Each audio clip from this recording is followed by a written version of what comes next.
Hi, and welcome to Clergy and Collars Getting Coffee. Today, I am joined by my good friend, the Priestess Anna Marie Martin. Anna is a small business owner. She's also a grant writer. She studied worship and arts at Union Theological Seminary, which is where we met umpteen decades ago now. 100 years And ago when we were yeah, in our 20s. she also studied English language and literature at the University of Mary Washington. So welcome, Anna, to my show.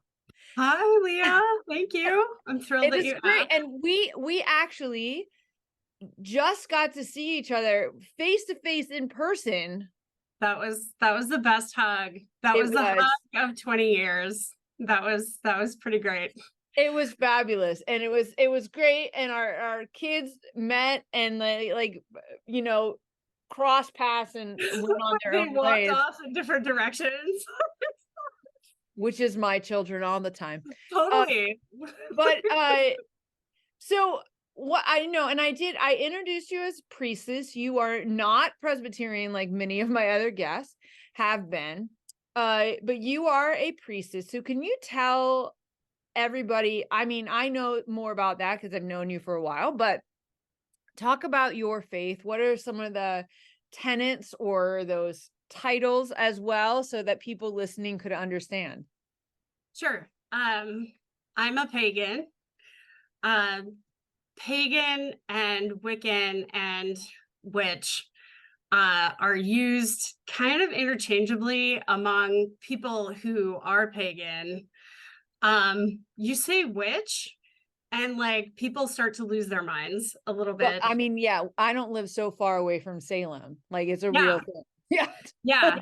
yeah. And it's really funny that you should mention seminary because our first week of seminary was August of 2001. And Yeah. so we talked about this last time. You were a second year. So you I came was in a second year, and I did not have any classes the first in the morning Oh, on yeah. that first Tuesday, which of course we're referencing 9/11. That is 9/11. your incoming year, Yeah. and we lived in New York City. And you talk about a watershed moment, Watershed.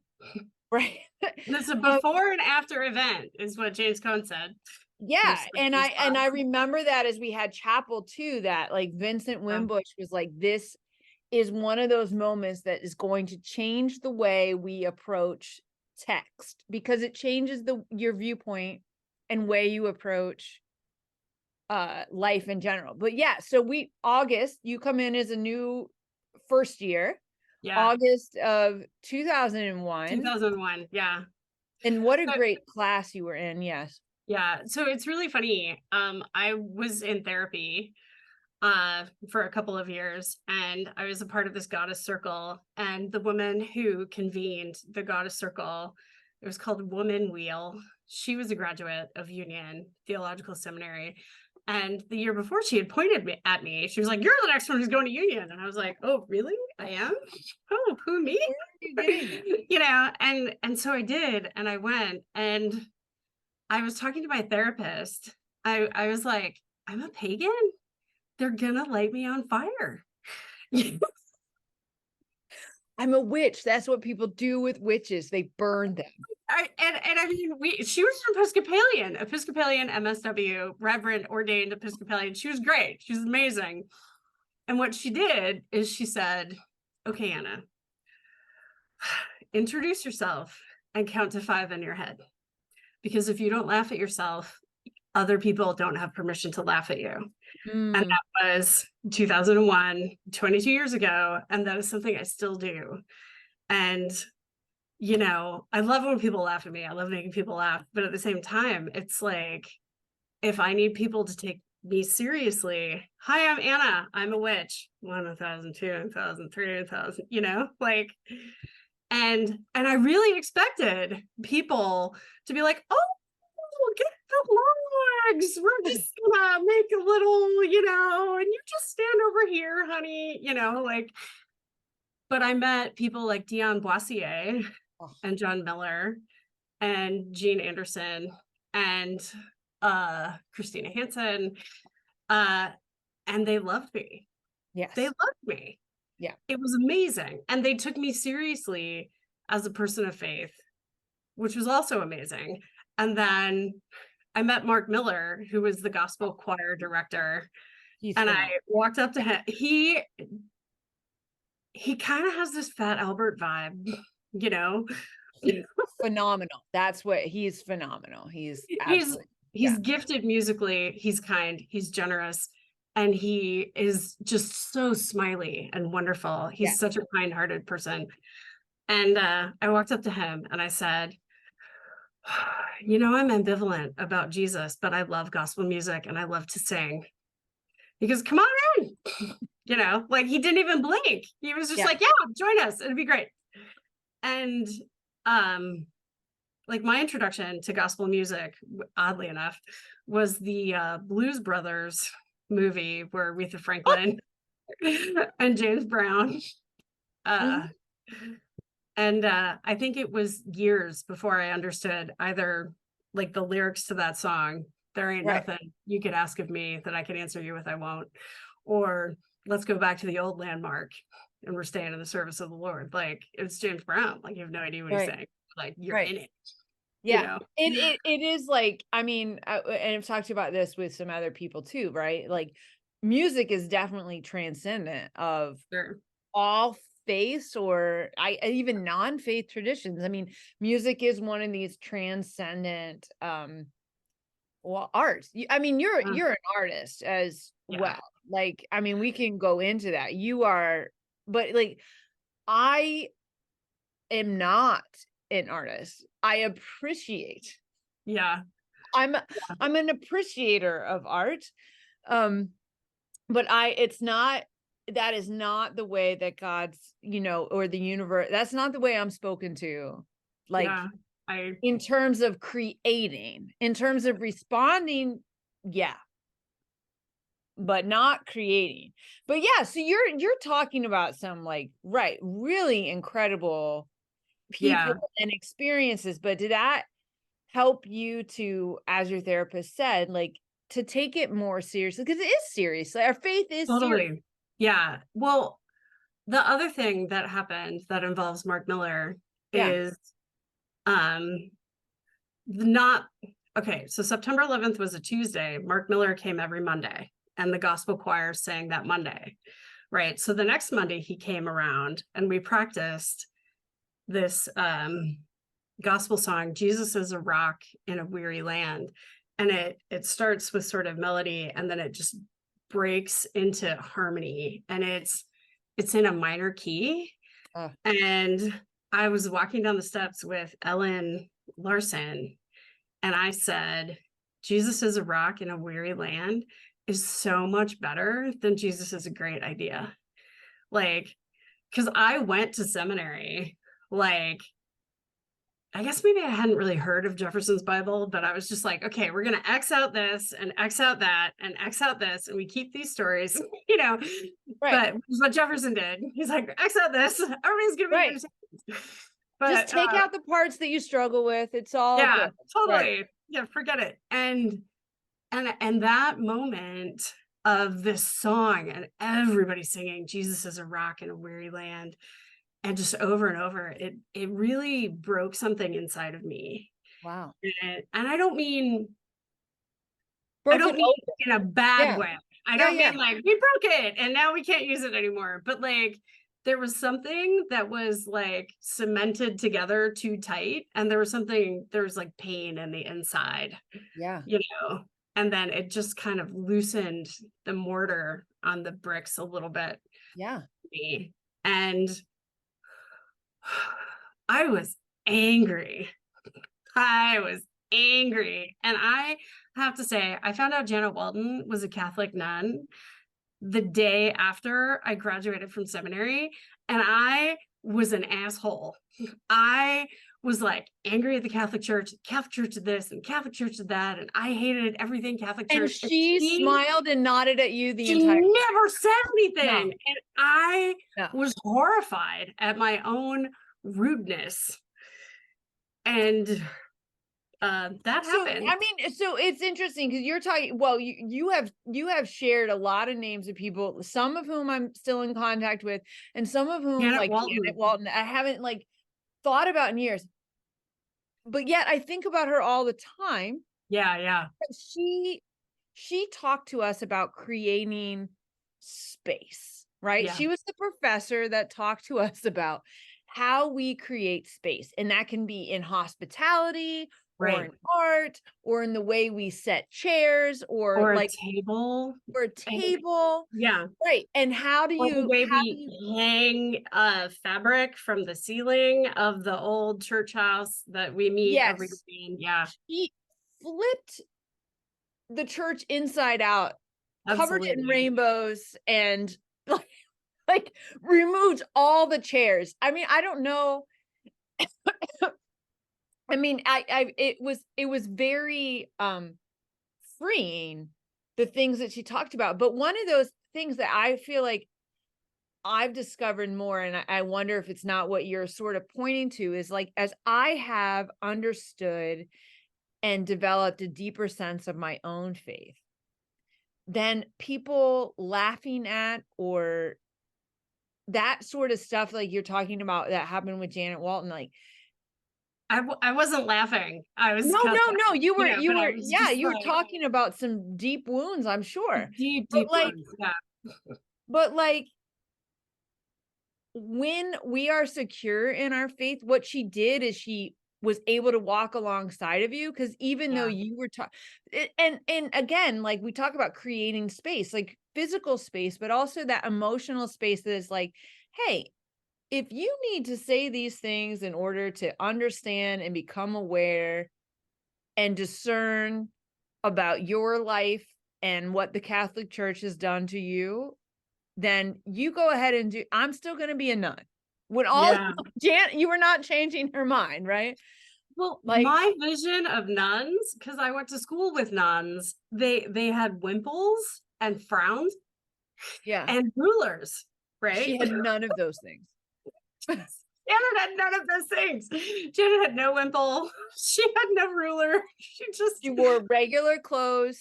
She regular clothes, smiled. comfortable shoes, Yeah. loafers. She didn't take it personally. And I think I might have known Mary Boyce was a nun, like somewhere, but I never took a class from her because I'm like, church history, who needs that, right? Yeah.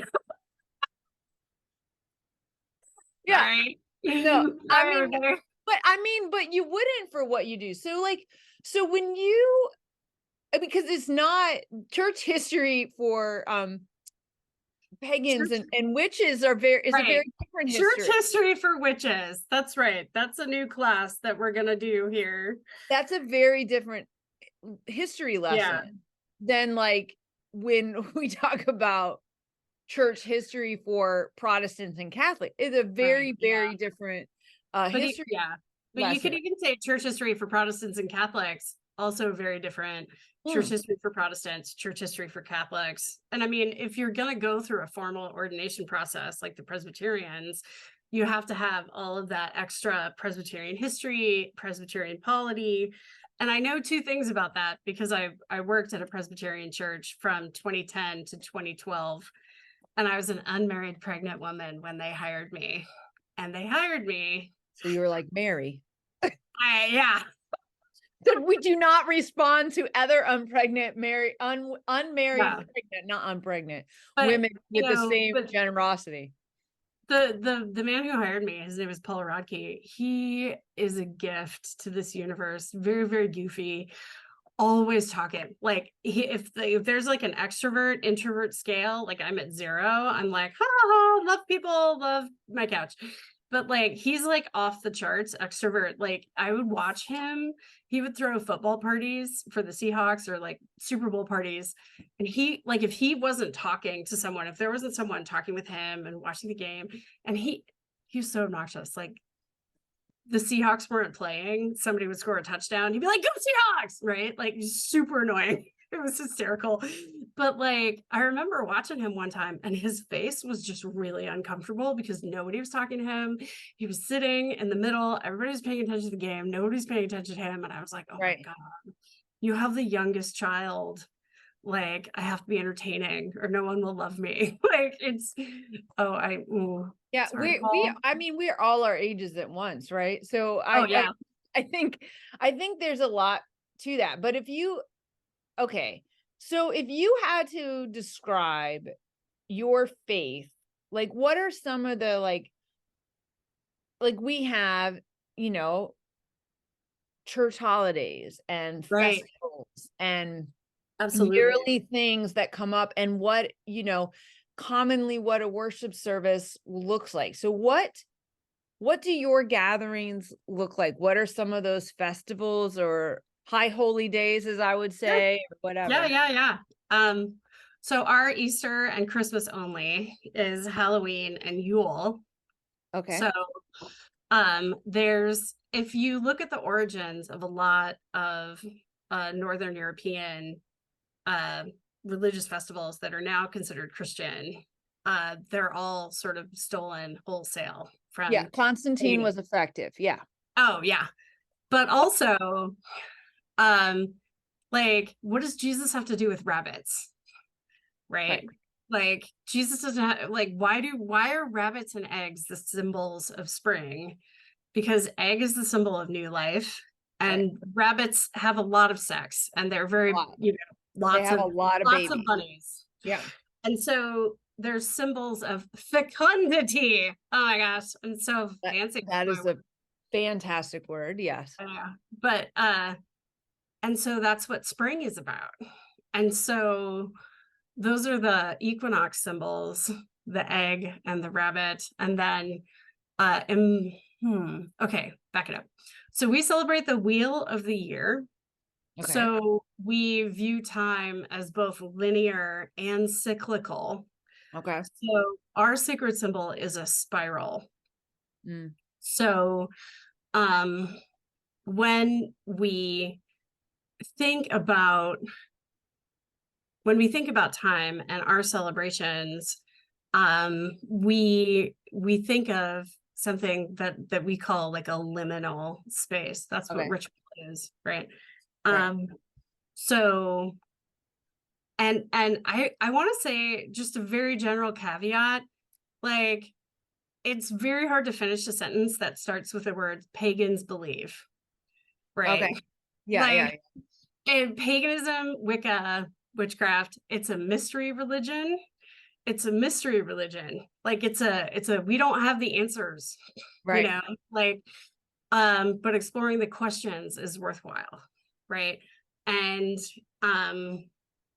so and it's like we learned in theology, like you put something at the center and then you examine it from all of these different angles. What else? So You have a wheel. there's a wheel. There's the wheel Yeah. of the year. So at the top is Yule, which is December 20th or the 21st. And then the next is February 1st, which is Imbolc, or Christians call it Candlemas. Yeah. And then there's the equinox, which is the spring. And I really think of myself as a bad pagan sometimes, because sometimes I call it the solquinox because I can't remember. So we have the solstice and the equinox. And you Right. have my permission to say that because I mean, I get flustered a little bit. But okay, and then we have May Day, which I blanked on the name, May 1st, is Beltane. And that is the spring celebration. And then we have, I'm drawing a circle on my paper. Yeah. And then we have the June, the summer solstice. So the word solstice is from the Latin, which means sun stands still, right? So the summer solstice is the longest day of the year. Right. The winter solstice is the longest night of the year. Yes.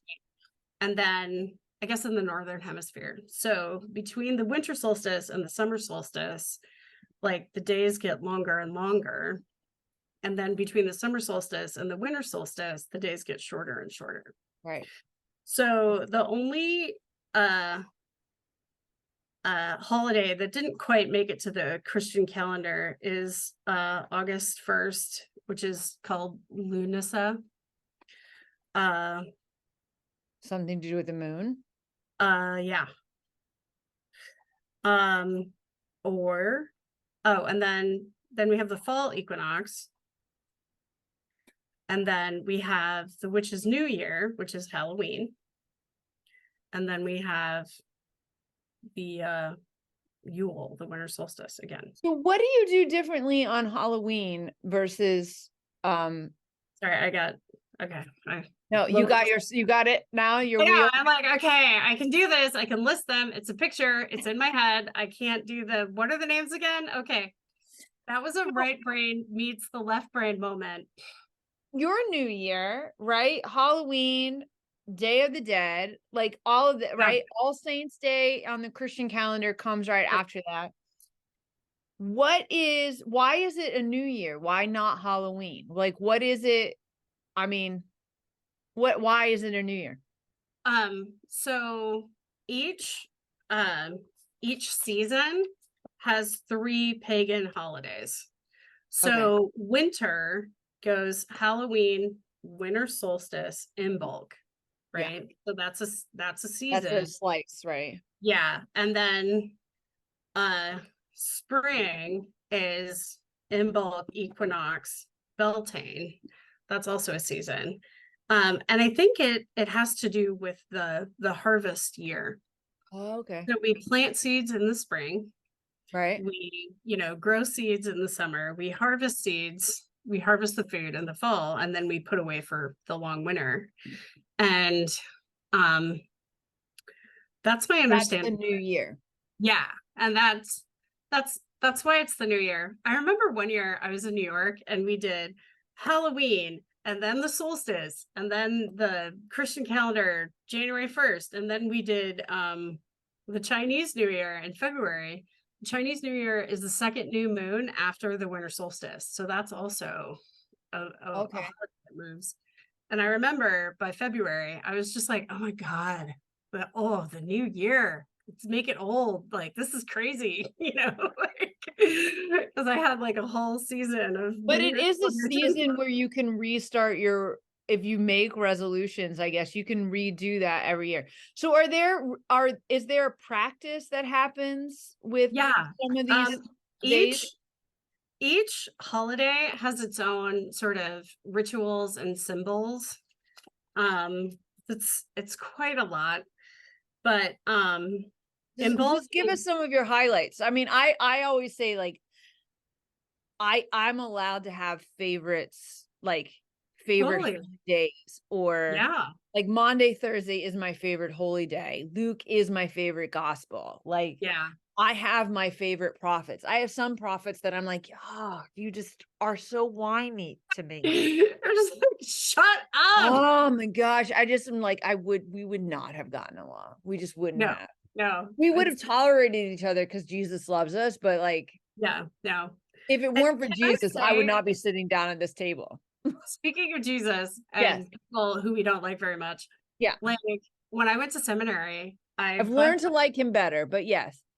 By the end of the first year or the second year, I'm like, we're done with dead white guys. Anna Martin, done with dead white guys.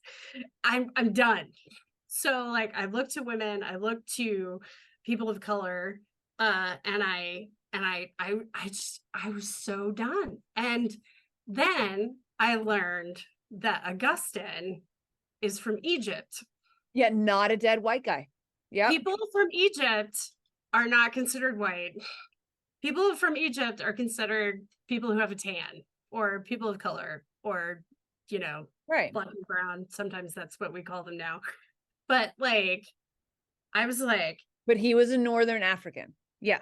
He is an honorary dead white guy. That was my workaround. because I was like, anybody who invents original sin and just war theory totally counts as a white Nope, guy. but Like, he's Northern African. He is, I yeah. mean, so it's really, I mean, I think that's what's fascinating is I think you're right. I don't think you're the only person in the world who thought Augustine is a dead white guy. But just like in that relationship of people who Anna is not going to listen to anymore, like, let's be clear, George Bush was president. I could not. In the time you were in seminary. Yeah. I could not. And here's some growth. I know we're just all over the place, but like, Fine. here's some growth. I enjoyed hating George Bush. Like, I tucked my little hatred of George Bush and I felt so superior and so smart and smug. And like, I was like, I can open my mouth and not mispronounce words and butcher my native tongue. You know what I mean? Unlike some presidents. Right. There was Yeah. such a righteousness. Right. But that also comes with getting older. I think a lot of us, right? Like as we get older, and one of the things like we've talked about before, and I know this is That's important. only the first part of the story. I'm sorry. Okay, go on. Finish the story. Okay, so the second story. This is the second part of the story. Like in 2016, when he who must not be named is thinking about running for president, I said, I loved hating George Bush. I enjoyed hating him, but this is my circle of people, places, things, and ideas that cannot piss me off. I'm taking Trump and I'm dumping him outside. And like for visualizations, doing this, like, and naming it, like outside of my people, places, and things that are allowed to piss me off, right? And it worked until the pandemic. And in 2016, I said to my best friend Meredith, I was like, George Bush was a known quantity. We knew what he was going to do. We knew Dick Cheney. We knew what they were going to do. They were going to saber rattle, start a war. You know, prices are going to increase, gas, oil. It's going to be a thing. But George Bush, we knew what he did because he had a public life in service. Donald Trump is going to make George Bush look like a fucking cupcake. And he did. And it's like, oh, I cussed. It happens. I could also edit that. It does a fine. I tried really hard. But like George, like I did so well, you know, and so I'm going through a divorce and I'm calling him my husband because he was my husband, but he's not anymore. Right. And the way that my lawyer said it yesterday, he said, the marriage community no longer exists. And I was like, oh, that just opened up possibilities. But kind of what you're talking about is something that we've spoken about. And I think everybody, you can do these differently, right? Is holding each other accountable. Exactly. Allowing room for growth and change, which has to happen in all relationships, setting your own boundaries to know like whether you do it this way or whatever else, but like boundary setting is important to go, this is what I'm going to take in. This is what's outside of what I'm going to be dealing with. And that changes for all the, as you said, you know what I mean? Like I tried to take, I don't know if the first time I had this thought was like 2016 or 2017 or somewhere in the middle of it. I was trying to pick a show that my kids and I could watch, or like thinking about my favorite shows. And like, it feels like we have Winnie the Pooh or like first person shooter games. Like it doesn't really feel like there's anything in between. And so I thought about it. I was like, what if I took a violence fast? Right? Like what, you know, because Catholics do this thing during Lent where they're like, you give stuff up. Yeah. But it's a discipline, right? We're choosing a new thing besides what we normally choose, right? Yes. It's not like we're giving up chocolate. We're trying to live our lives with less sugar because sugar affects our brain chemistry, blah, blah, blah. Right. So, and I thought about it, like what TV would I watch? What music would I listen to? Would I be if you went on a violence fast? if I went on a violence fast, Whew, I would wouldn't it be able to be, listen to or watch anything. yeah, like, would it be the Teletubbies and Caillou? Because F that noise. Caillou makes me feel violent though. I know, Caillou, we I talked have about. a violent response to Caillou as a character. You're like, I should not have this sort of I know, visceral response I to know. a We should made up character. inject spine into the parents. Like, oh my gosh. Yeah. So like, One, I mean, you talk about like annoying, whiny prophets, yeah, Caillou. yeah, mighty Oh, prophets. Yes. but that, I mean, But it's really, and so it's like, interesting. Yeah. yeah, I was like, I had to take a news fast, and I was married to a news junkie. And so we would have this dinner time conversation, and like our son, who's on the autism spectrum, he learned that we would froth at the mouth if he asked what happened to the world today, because instead of doing what he was supposed to do, right, my husband was just like news junkie, news junkie, news junkie, and he'd be like, Donald Trump, Donald Trump, and I would be like, don't speak his name at my dinner table because I want to eat my food and I want to enjoy my food. Gosh, I'm frothing at the mouth now. All right. Old habits. Yeah. Yeah, but just like he would, my son, it's like watching a ping pong game. Like, it's so exciting, you know? And and 2020 came around, and I was just like, I was doing so well not hating this man.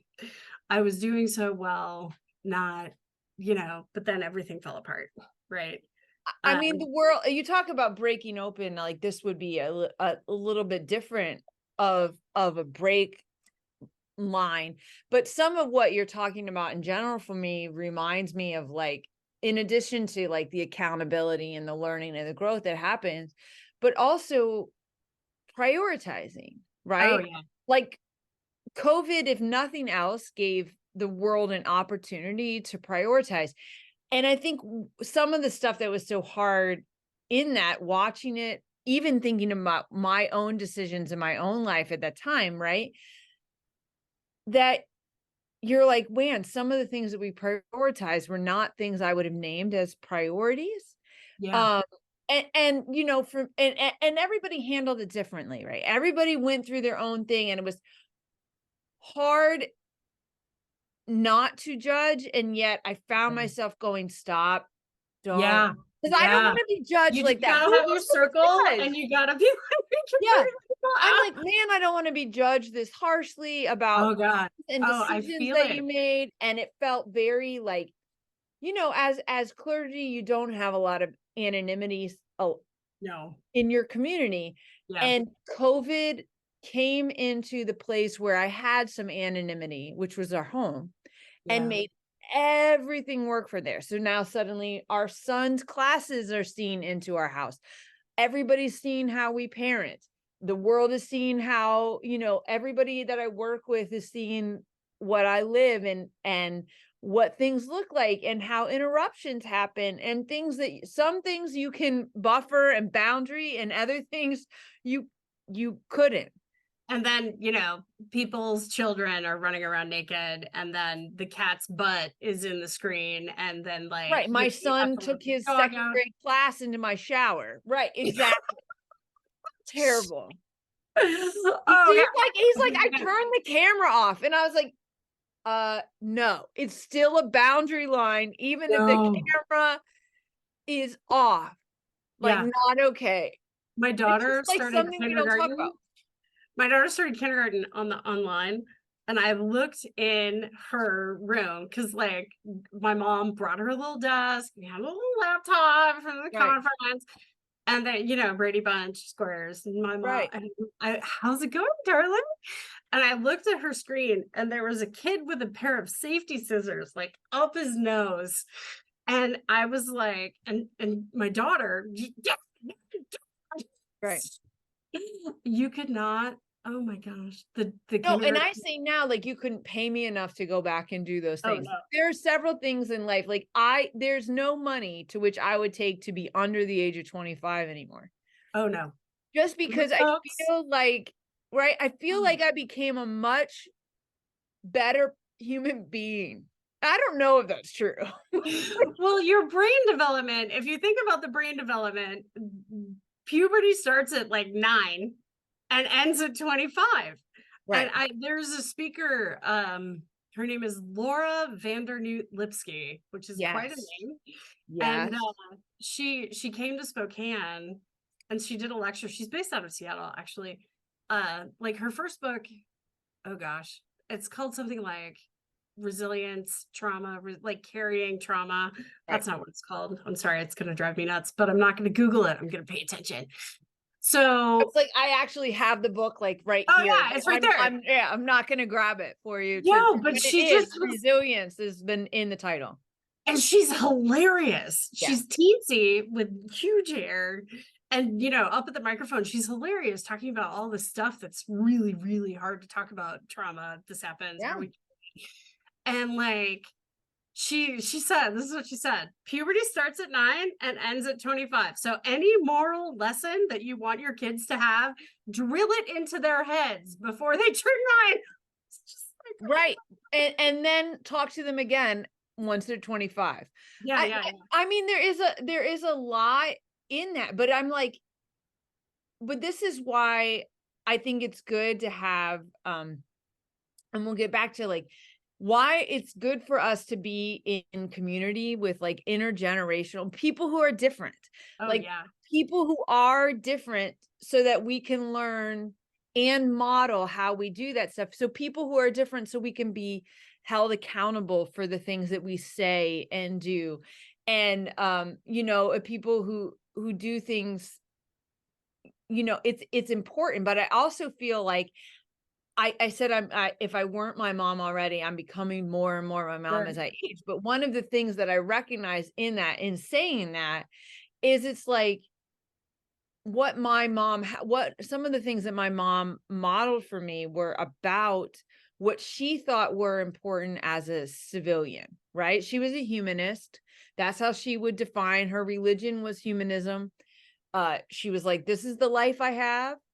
I do feel connected. I do think there's a higher power than myself. I don't have a problem if we want to call that God, the energy at which the world, but part of that means is like, I'm connected to people, even people for whom I'd rather not be connected. Right. Yeah. Right. Like I remember the day my aunt was like, hey, turns out that, uh, relative that connects Dick Cheney and Barack Obama's family line, also our family, like the Duvall family or whatever. Oh, And cool. you're like, great. So we get to be related to Obama and to Cheney and to these Duvalls, whoever it is. But like, it's Yeah. one of those moments where I think for me, what I was like, Like, did your mom's eyes get really big? yeah, That's so sweet, of course they darling. did. Like her sister was so happy to say that to her. But like, but I think also what it does is like it that reminder that we're connected. So even those are Totally. ancestors far, far removed. Yeah. And yet some of those same genes are in all of us people, right?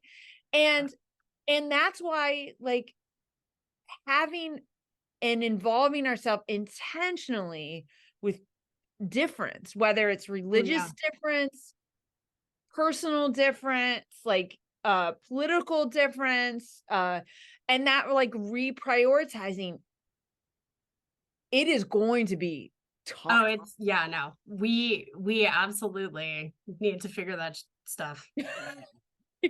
Update. You need to Yeah, figure that stuff out. So yeah.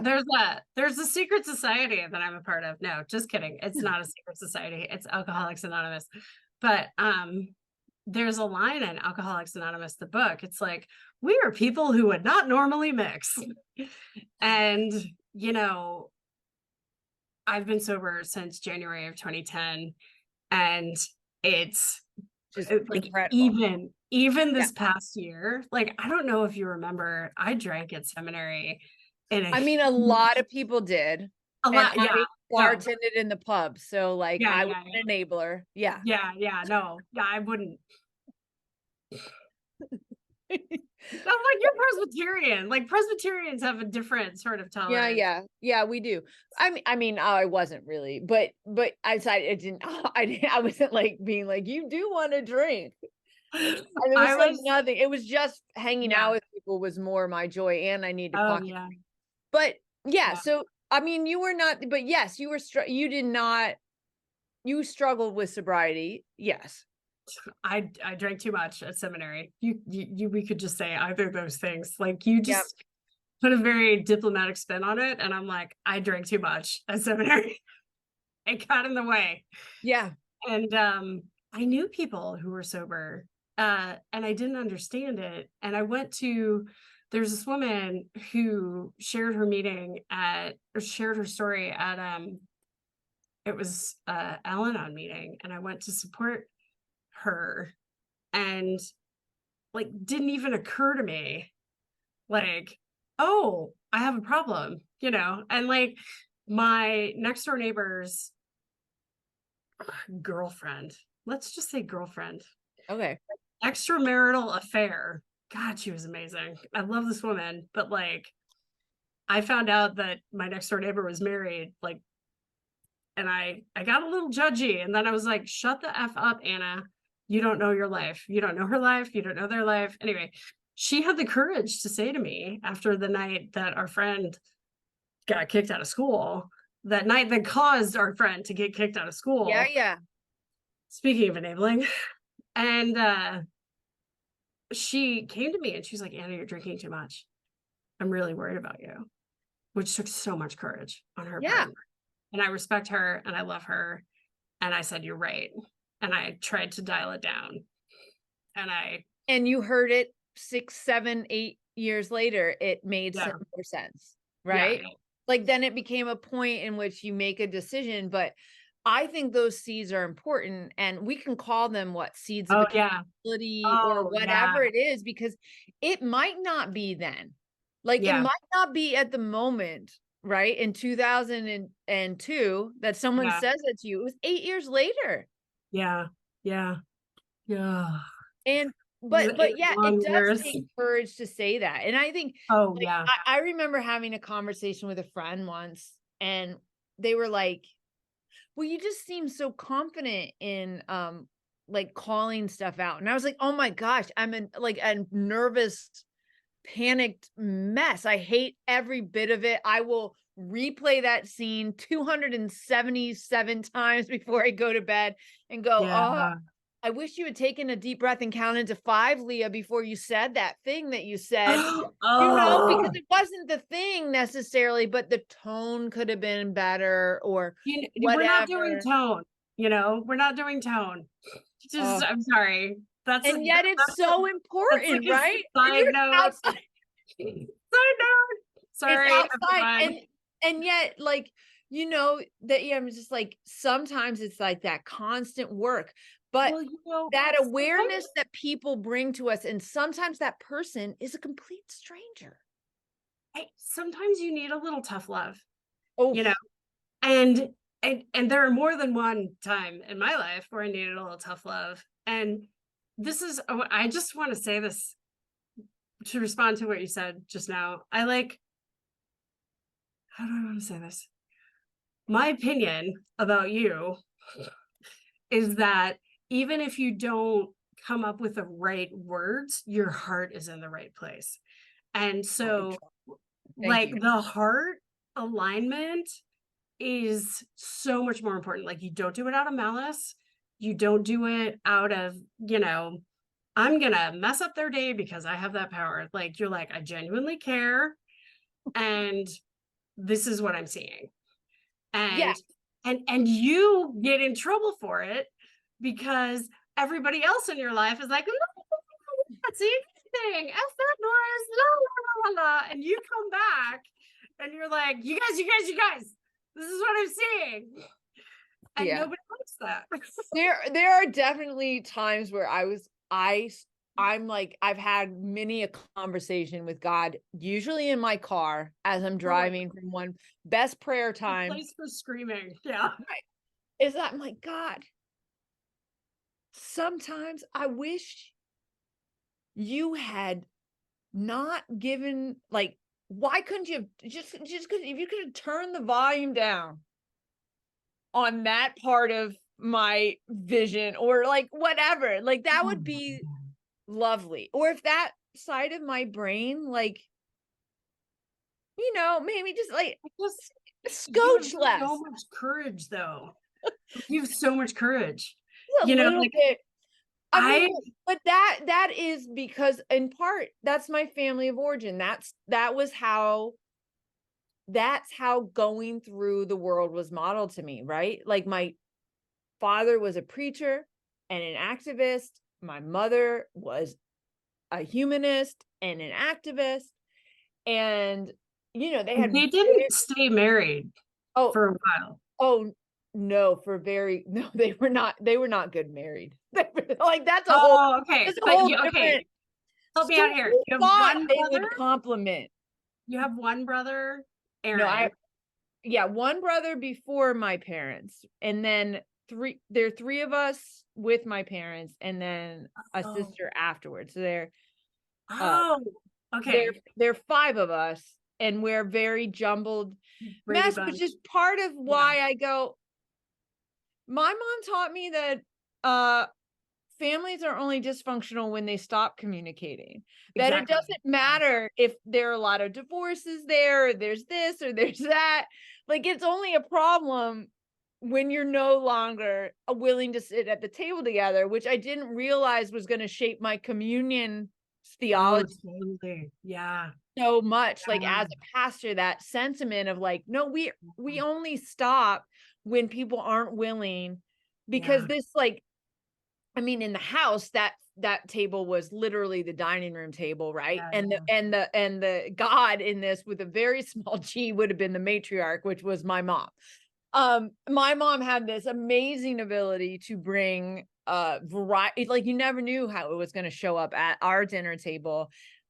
Lord knows she cooked enough food. Yeah. Everybody to in the community could have come to our table and eaten, but at the same time, like those things that shape you, right? And I don't know what it would be for you, is like now we very much have an open door policy. It's one of the things I only realized in living with people who didn't have that philosophy, Oh, yeah. that made me realize, like, if my spouse does not share this value as this priority, it's not going to work. My husband absolutely shares that. Like he also open door, come in, grab some tea. I don't care. Like, you know, it I have does a not sign. matter, right? I have a If sign you, on my door that yeah. says, if you're here, your family, welcome. Are you sure you want in? Yeah. Like, I wish it was bigger. I wish it was like much bigger. But then, Oh, like, what I've been telling people is if you want to see me, come over. Godspeed. Come on. If you want to see my clean house, give me like a week or so. Like, yeah, we're not doing that. no, And like, and I mean, and that's the thing too, is I realized the bar that I set for me is not the same. I I don't, setting boundaries and setting bars are not yeah, the same thing. Like somebody doesn't have to have, for me, it might be for others. I just froth at the mouth right there. But like for me, those aren't the same things. Like the goals and things that I set for myself and my expectations of my own behavior are not the same as for other people. I have boundaries that I have, as with the help of a lot of good therapy and medication, right? yeah, yeah. Help me to set and maintain, and to be like, no, you can be whomever you want to be. And then this is the boundary. And then this is the place. And this is the place, Chucking people out. right? And this place, like the boundaries, that's a very sacred space. And Totally. if the boundary widens and gets broken open, it's only by an act of God. Because God's in that sacred Yeah, space yeah. God's in the bubble. God, we're for here. sure, in the bubble. And sometimes, thank goodness, right? God has widened that bubble to help to tolerate more, to realize, oh, I don't need these boundaries anymore because I am in a safe space, because Right. I trust the ground, and you're one of those people that have helped in that process for me, giving, it's so funny as we like you are right, and you talked about some of this stuff. Some of these ancient practices that we'll call upon in the church, some that have become back around, they developed from places where I think people were far more interfaith in the origin. Sure, yeah. Because you had to survive. Like, you couldn't burn the witches because you had to survive, and the witches had the seeds. Well, okay, back it up. Yes, all the way. Go ahead. So like the whole idea of like, if we think about sort of first century Rome, right? And like Jesus's era, give or take, Era. right? It's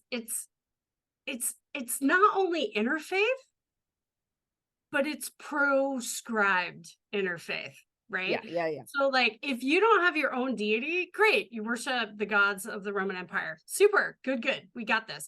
If you have sort of like a license, I don't exactly know. I'm sure it was like a tax of some kind. If you had Rome was big on taxes. I know, right? Like a religion of antiquity, right? That was the phrase that they used. If you have a religion of antiquity, then you had a license to practice your own religion. So first century Jews were off over here practicing their own religion and poo-pooed upon kind of at all sides, right? So like the Christianity movement that came out of Judaism was not of antiquity. No. Because like it started out as a sect of Judaism, which is new. Right. So it's not old anymore. So what are we going to do with these people? And not only that, it's like you have these sort of cults to the goddesses, you know, all of this kind of stuff. So like, what is the word I want? Interfaith. So I used to be able to say this phrase like, I looked it up on my own, I did my own research, but I can't say that anymore for reasons. Yeah. So far enough. But the period that stands out for me as a time when Christians and Jews and Muslims got along, it was like 1200 to 1400 in Spain, right? That's very like right. And on the screen. There was like a very small, maybe like 100-year period. In Transylvania, of all places, which is not just a fake place where Dracula's not just Dracula's hometown, not right? just Dracula, but where Unitarians were sort of birthed. And so where was I going with that? So getting to this kind of like interfaith, humanity today, it's October 5th, 2023, like we are more siloed than ever before in history. Yes. And I think that's due to a lot of reasons. I think it's due to sort of racism and redlining. I was looking in Spokane and they were talking about neighborhood covenants. And even if, because of the Fair Housing Act in, help me, 1960, mumble something. Yes. But like it eradicated all of those covenants, but that's what they were called. They were called covenants. So like, Sure, as a witch you loved. Yeah. I mean, as a Christian, I love it when that word is used outside of the church. Yeah, but it's just like, wow, you know, white people can live here, Black people can live here, and like people of sort of neither white nor Black origin can live over here, right? And so like I looked at like a map of Spokane that had been historically redlined, and like the wealthiest neighborhoods are still mostly white, mostly because of those covenants that it's not that the covenants are legal anymore, but they're still followed, I guess is what I'm trying to say. Right. So like in terms of sort of segregation, that is like where you are allowed to live in America is proscribed by class, status, wealth, skin color. And that plays out from a lot of historical angles. But then we also have this sort of self-segregating, like our news sources self-segregate us, Yeah. you know, and our Yeah, and I'm uh as guilty of it as anybody. oh, Like I have totally. news Me too. sources that I like and that I Yeah, read and that I go to, yeah, and then I ignore all other things until somebody in my life goes, "Hey, pay attention to this thing." And then I will. yeah. I will pay attention to it if I'm told to pay attention to it, which if I choose to be, because we can be, you're right, there with social media, with algorithms directing our stuff, and with Totally. Oh, it's choosing, scary. maybe not choosing to diversify, this siloed existence of, and this is it. And also it's, I would say it's not just siloed, it's like this purity. Well, it's active contempt for people who think differently than we do. And Right. I do remember the play Our Town. Sorry. There's like a monologue at the beginning, and the doctor is like, our town is 83% Protestant, 12% Catholic, the rest indifferent. I was a stagehand for Our Town, and I just remember Yeah. thinking about that. But just like the things that used to divide us didn't used like we would still have family gatherings or neighborhood gatherings or but now it hard like I think the internet has become kind of an echo chamber. And that is just so sad to me Mm. because it's like the wealth of human history at our fingertips that we may or may not be able to trust because we don't know who wrote the Wikipedia article because, right? Because yeah, So I mean, it's very fascinating, but like I know, like, problematic as well. Yeah. yeah, but like there are times, right? Because who you trust or who that sacred space is, or maybe it's different depending on, there's some that are always that, right? And Yeah. like there was a time, and it was during COVID, like where I felt I needed to do some major healing. And who Yeah. did I call on? I called on you and Nikki to go, okay, you guys both do some rituals and practices that I feel like would help in this healing of this very specific thing in my life. And so the three of us zoomed, I which was, remember. Yeah. yeah, lovely, and designed a ritual. And like, of course, there are things that I am not somebody who knows about essential oils in terms of like, I know what I like the smell of, but that's So not the same thing as knowing what it was designed to do. the phrase that you're looking for, my love, is Yeah. woo woo shit. Yeah, yeah, yeah, Woo yeah. woo shit. I know nothing. Like people come at me with rocks and I'm like, oh, it's a pretty rock. And they're like, it's this kind of rock. It's supposed to do this kind of thing. And I'm just like, that's, I feel it. I got it. Yeah, yeah. And but the thing is like there's a point of like practices of things that like, smudging, Yeah. fire rituals, like water rituals, like Yeah. this sort of thing. And like these, and yes, Nikki is probably more familiar than of the three of us with some of Yeah. those things, but like ancestor practices and stuff like that, which are some of the things that she does that I have not done. It's some of the, but yet, yes, I have, because we have All Saints Day, right? Sure. Yes, we have, because of these sort of things. And it was exactly what it was. I mean, you guys helped me to design rituals, prayers, practices that were very important for that moment, and only possible because we intentionally chose, and not all the time, to Yeah. not be siloed, right? Yeah.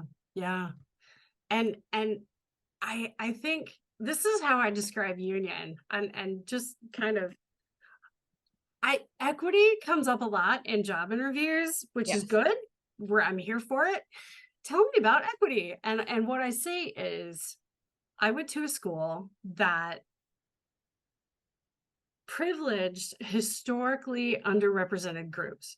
So they invited historically underrepresented groups. They encouraged historically underrepresented groups to come. And then they got us all together in a room and didn't teach us how to talk to each other. Oof. Does that sound okay to you? Yeah. Does that I Yeah. mean, and I understand that people have different experiences, but I just and I don't know if you remember this, but like right around October in systematic theology, there were these white guys to be like, "I'm gonna start a straight white guys club."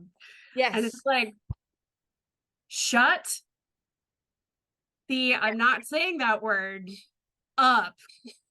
Shut up.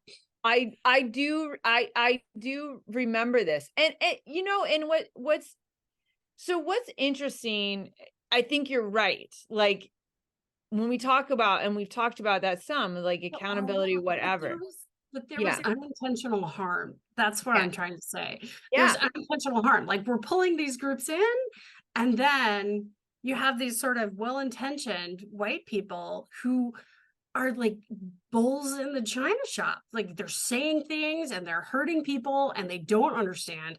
Like I remember being in a class with Nikki, and it was like an earth-based spirituality class of some kind with don't remember the guy's name, but Nikki would like, it was like person A would talk, Nikki would talk, person C would talk, and like not even acknowledge what Nikki said.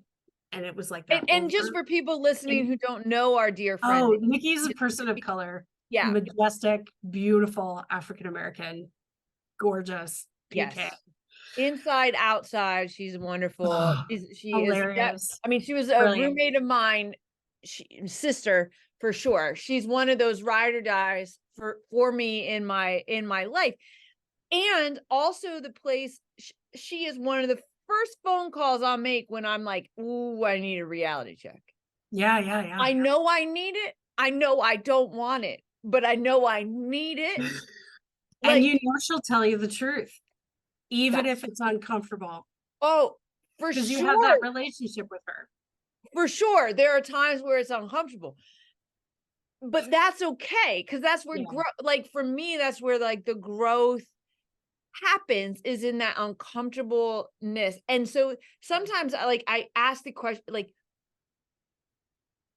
if you're not willing to get uncomfortable, then you got to stay siloed. Yeah, yeah, yeah. Yeah. But I don't want to be forced into what silo you think I should be in. I right. want, if I'm gonna Oh, like, that's I don't, yeah. you know, and that gets really tricky. And the times, and like I am guilty of it too, like siloing, but other people, like categorizing them, giving Yeah. them the Like label I want to give them, and you not. have this bumper sticker, therefore I know everything about you, which is not true, right? Oh my gosh. I will, I'm not going to share this story now, but I just recently remembered a bumper sticker of somebody. And yeah, I said I'm not going to share the story, and I'm sharing it.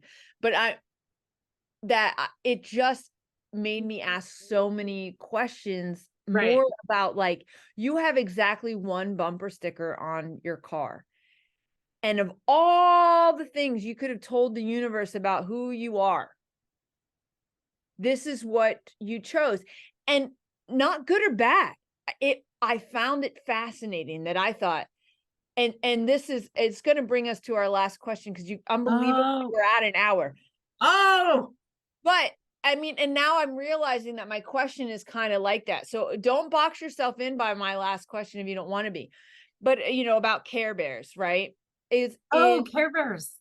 Yeah. I'm a little older than you are. But but you're aware of what a Care Bear is, I think. But like, but that's what it is. Like, it's kind of like a belly bumper sticker. So, Oh, and totally. Yeah. so if you were a Care Bear, right? Which is, I have a prop here. So, Oh, right, a colorful bear, whatever color you want, or non-color, I don't care. I think I was just reading somewhere that blue is actually a non-color eye color. I don't even know how this works. I think I have to go in. I have to read it a little more, because I was like, my eyes are sometimes blue. But and I was like, is it a non-color? Is that a new thing I have to think about? And what does that mean? But so if you were a Care Bear, oh right? my gosh. What color or colors Care Bear would you be? And then what is that belly symbol that you are, that I like to think is like a core value, right? That symbol that would be like, this is Anna in one symbol, and that you shine out into the world. You know, that energy, that light, that love that you put out into the universe, where, you know, Care Bears did that in order not to do all the things you just saying, right? It wasn't to harm, it wasn't for revenge, it wasn't even, it's not even fixing, it's healing, right? Okay. Yes, go on. I barely remember the Care Bears. Like, I don't remember sort of plot lines, but I just remember that there's this time that they can just hold hands, Yeah, the and Care then Bear their stare. whole belly starts with a rainbow. And then what is, like, how do they, like, They do a what's Care Bear stare, and oh, that's what it is? it's called a Care Bear stare. And I mean, yes, generally it's done communally. Okay.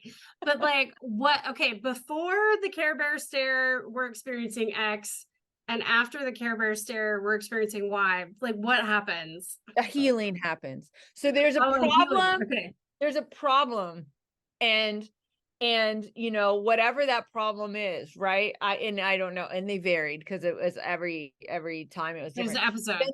The Care Bear stare was like, we're coming together with all our gifts, all our unique gifts, because everybody had a unique gift, and that was symbolized on their belly. They would come together as a community, and they're basically like, some might call it an Ubuntu circle, you know, whatever. Right. Yeah. We're essentially going to just shine all our love on you so that you will be able to see and know that you are a valued, worthy thing, and that will help you to heal.